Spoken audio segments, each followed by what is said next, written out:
가격표를 보고 손이 가지 않았다. 일본에 살 때였습니다. 마트에서 멜론 하나를 보다가 가격표를 확인했습니다. 나무 박스에 멜론 하나 3,000엔에서 5,000엔. 도저히 손이 가지 않았습니다. 그런데 일본 드라마를 보면 이 멜론을 선물 받은 사람이 그렇게 기뻐합니다. 맛의 차이일까? 문화의 차이일까? 허영일까? 아니면 다른 무언가일까? 일본 멜론이 그토록 비싼 이유, 그리고 일본인이 그것을 기꺼이 선물하고 기뻐하는 이유를 찾아봤습니다. 같은 멜론인데 왜 이렇게 가격이 다른가? 한국마트에서는 일반 참외나 머스크멜론이 5,000원에서 2만원 선에 팔립니다. 과일 코너에서 일반적으로 판매되고 선물용도 있지만 특별히 고가는 아닙니다. 일본의 일반적인 선물용 멜론은 다릅니다. 홋카이도 후라노 멜론 같은 경우 나무 박스에 하나씩 포장돼 2,000엔에서 5,000엔에 판매됩니다. 이것이 기본적인 선물용 멜론입니다.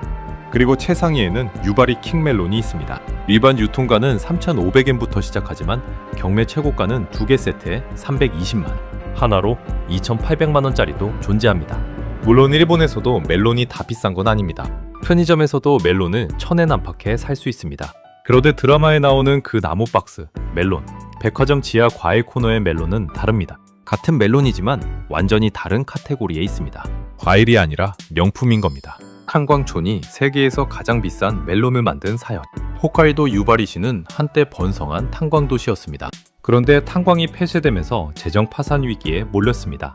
농업으로 살아남아야 했는데 차가운 홋카이도 기후에서 뭘 키울지가 문제였습니다. 1961년 농가들이 모여 멜론 재배를 시작했고 양보다 희소성과 품질로 승부를 보겠다는 전략을 택했습니다. 맛이 진짜 다른가? 유바리킹 멜론은 맛이 진짜 다릅니다. 일반 멜론의 당도가 14에서 16브릭스인 반면 유바리킹은 18에서 20브릭스로 훨씬 높습니다. 과육은 선명한 오렌지빛이고 숟가락으로 떠먹을 수 있을 만큼 부드럽습니다. 당분과 산의 비율이 절묘하게 균형을 이루어 단맛이 강하면서도 깔끔하고 향도 강하고 풍부합니다. 한번 먹어본 사람은 그 차이를 압니다.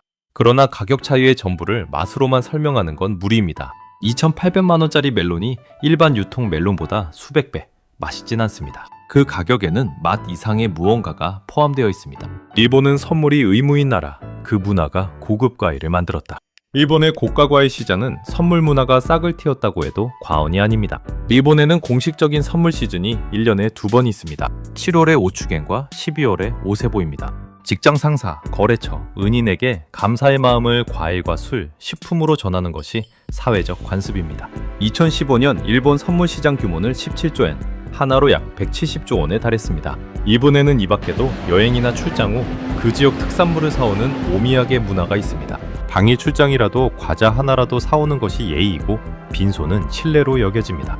결혼이나 장례, 합격 등 특별한 상황에는 오쿠리모노라는 이름으로 가격대가 높은 선물이 오가는데 이때 고급 과일이 등장합니다. 이 선물 시즌에 백화점 지하 과일 코너가 빛을 발합니다.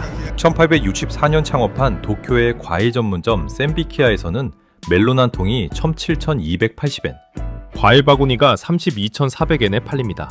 그런데도 매출이 20년 새 5배 늘었습니다. 중공 고객이 매월 전용기로 과일을 사간다는 소문도 있습니다. 과일이 명품 핸드백과 같은 위치에 있는 셈입니다. 왜 한국에선 그 정도로 열광하지 않는가? 한국도 명절에 과일 선물을 합니다. 그러나 일본처럼 멜론 하나가 최고의 경의 표현이라는 사회적 합의는 없습니다. 한국에서 비슷한 위치는 한우와 굴비, 홍삼입니다.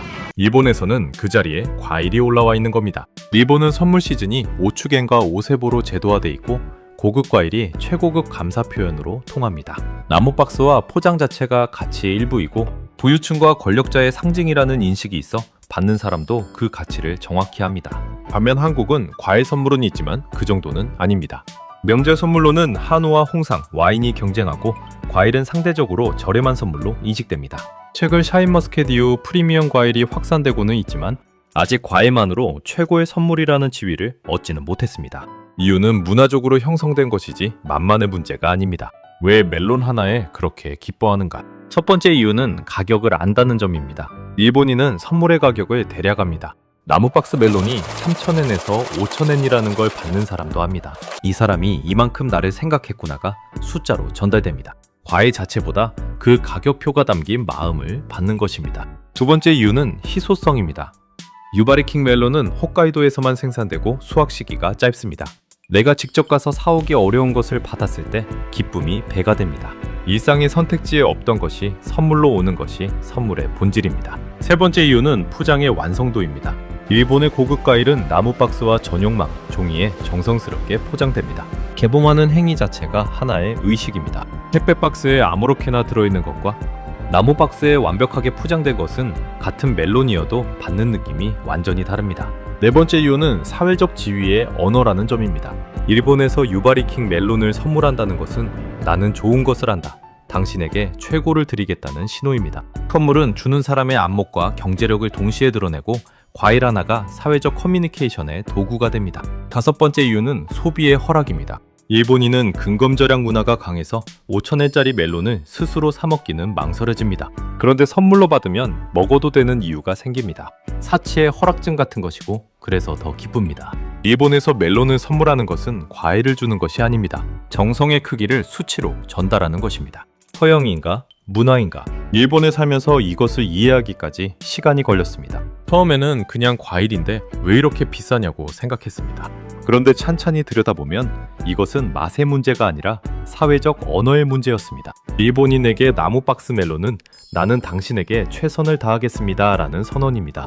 상사에게, 은인에게, 소중한 사람에게 그 마음을 멜론 한 알에 담습니다. 받는 사람은 그 가격도, 그 의미도, 그 수고도 압니다. 그래서 기뻐하는 겁니다. 허영이냐고 묻는다면 부분적으로는 그렇습니다. 그러나 모든 선물에는 허영이 섞여 있습니다. 한국에서 명절에 비싼 한우를 선물하는 것도 좋은 와인을 들고 가는 것도 같은 이유입니다. 다만 일본에서는 그 역할을 과일이 하고 있을 뿐입니다. 일본 드라마에서 멜론을 받고 기뻐하는 장면이 이해되지 않았다면 이제는 조금 다르게 보일 것 같습니다. 그 기쁨의 크기만큼 상대방이 나를 생각하는 마음의 크기를 읽고 있는 겁니다. 오늘 이야기가 흥미로우셨다면 구독과 좋아요 부탁드립니다. 다음 이야기에서 또 만나요.